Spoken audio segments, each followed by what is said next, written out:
A dublagem vai acabar. Meu Deus do céu, todo mundo só fala nisso agora. Hoje mesmo eu li 3 mensagens perguntando pra mim: o que você acha? A dublagem vai acabar? Quanto tempo vai durar? Será que eu devo investir nessa área? Eu já fiz aqui no canal 2 ou 3 vídeos falando sobre isso e ninguém me ouviu! E agora todo mundo só fala nisso, né? E eu vi tudo, vi vídeo do Castanhari. Como um produtor independente, eu não tenho como pagar esse valor pra ter uma dublagem com a qualidade que eu queria. As an independent producer, I can't pay that amount to have a dubbing with the quality I wanted to have. Vi o vídeo lá de uma loira meio que chorando, ela começa a falar em japonês, em italiano, ele fala em tudo quanto é língua. Now we're stuck on this stupid tower and then stuck on this stupid freaking tower. 軽蔑してるよね、仕方ないよ。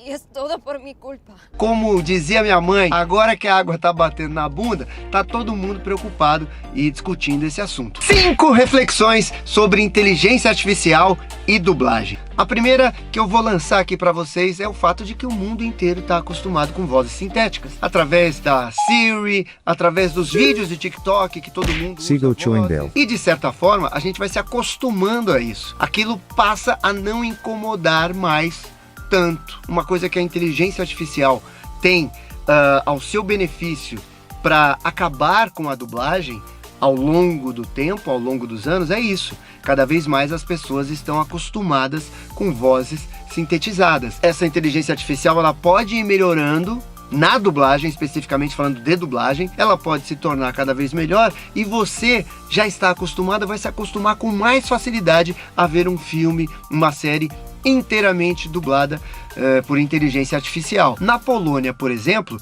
os filmes são feitos quase como uma legenda falada. São vozes sintetizadas, vozes sintéticas ali por inteligência artificial, fazendo a dublagem e ninguém se incomoda mais. Reflexão número 2. Dublagem é cara, é uma coisa cara e é demorada. Então vou dar aqui só um parâmetro para vocês entenderem. Pra gente dublar um filme, a gente precisa ali de umas 60, 80 pessoas envolvidas no projeto. Não estou falando só de dubladores, falo do mercado, né, do funcionamento, umas 80 pessoas. Na legendagem, às vezes 1 ou 2 pessoas bastam para fazer a legenda. Então só aí a dublagem já fica muito mais cara. Isso em todos os países. E uma outra questão de demora é porque precisa gravar, agendar com cada ator, as pessoas ficam doentes, as pessoas faltam, tem problemas pessoais, que vão interferindo no prazo, no tempo em que demora para ser entregue esse produto. Uma solução que acabe com isso, que deixe bem mais barata o resultado final e que acabe com essas variáveis que o ser humano traz, sai muito mais vantajoso para esses grandes distribuidores, grandes canais, grandes streamings, não precisar mais lidar com o fator humano, com a demora e com o custo que isso gera, se você pode, através de apertando um botão, ter a dublagem brasileira. Mas aí que tá, nós não estamos falando só de dublagem brasileira, de versão brasileira.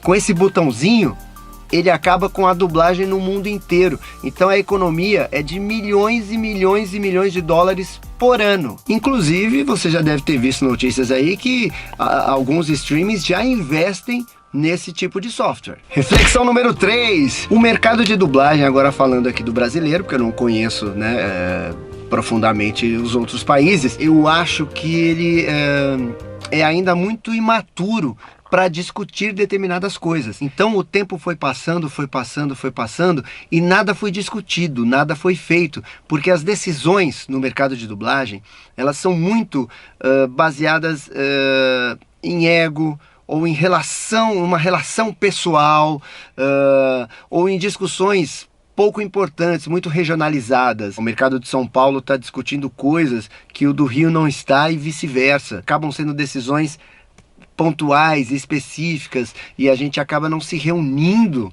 né, de uma forma positiva para discutir o amanhã. A gente sempre discutiu o agora ou o ontem. E eu tô falando não só dos dubladores, né? É do mercado mesmo. Os próprios estúdios também estavam acostumados a andar nesse passo, não percebendo o que acontecia no mundo como um todo, né? Várias e várias profissões foram acabando em função de evolução tecnológica. Sou dono de estúdio há uns 10 anos mais ou menos. Tenho 44 anos de profissão como dublador. Então, com 34 anos de experiência, um monte de coisa eu vim descobrir só quando eu virei empresário. O dublador, e eu me incluo nisso, não se aprofundava nas questões da dublagem, como funciona, como é que não funciona, como é que é o mercado exterior, quanto custa isso, quanto custa aquilo, o quanto uma voz agrega ou não ao projeto. Então a gente vivia muito no nosso ego, no nosso mundo, em discussões pequenas. Agora, realmente, os atores estão começando a se reunir, a discutir o assunto, junto com associações internacionais, junto com donos de estúdio, junto com associações artísticas, para a gente descobrir como resolver isso. E, na minha opinião, o único caminho é através de lei, que os artistas não podem ser substituídos por uma inteligência artificial. Só que para isso virar lei, são vários mecanismos, vários passos, demora um tempo, precisa da compreensão de muita gente.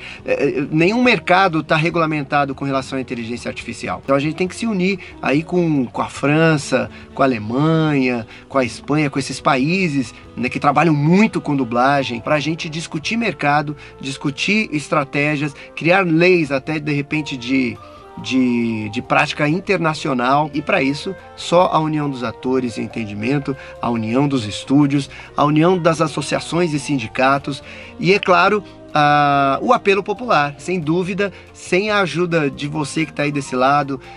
Inclusive compartilhe esse vídeo com quem você acha que gosta de dublagem ou que curte esse tipo de assunto, esse tema, ou com alguém que aí que você conhece que é da política e tal. Compartilhe esse vídeo, porque eu acho que só através de toda essa ação, mais a ajuda popular, a gente vai conseguir talvez criar um elemento legal que impeça da dublagem ser destruída pela inteligência artificial. Reflexão número 4. Agora uma coisa boa, de repente, imortalizar realmente as vozes, que a gente fala, pô, a voz do Goku é imortal, vai ficar para sempre na história e tal. E se essa voz ficar para sempre realmente gravando em novos filmes, novos projetos. Um filme agora, de repente, com a voz do Orlando Drummond, que já infelizmente não está entre nós. De repente, o dublador ganha um valor pela voz dele, e essa voz pode ser utilizada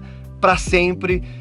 Sei lá, vamos supor que a Disney falou: Wendel, tá aqui 5 milhões de reais pra gente usar a tua voz pro resto da vida. Isso pode de alguma forma ajudar o dublador. A gente tá pensando muito só na catástrofe, mas você não consegue parar a tecnologia. Então às vezes a gente pode pensar em soluções que possam trazer benefício a vários dubladores, a muitos atores, né? Eu ouvi dizer até que tem um lance tipo assim, o Tom Hanks já cedeu a imagem dele ou a voz dele para sempre. Então, de repente, daqui 50 anos vai lançar um filme estrelando Tom Hanks. A gente tem que pensar também um pouco em como isso pode nos trazer benefício. Às vezes o dublador que trabalha 10 horas por dia, todos os dias, pode passar a trabalhar 1, 2 horas e continuar faturando o mesmo tanto ou até mais. Reflexão número 5! Essa também é uma coisa bacana pró-dublagem. Muitas vezes no estúdio, o diretor e o dublador ali, eles param para discutir determinada palavra, determinada cena,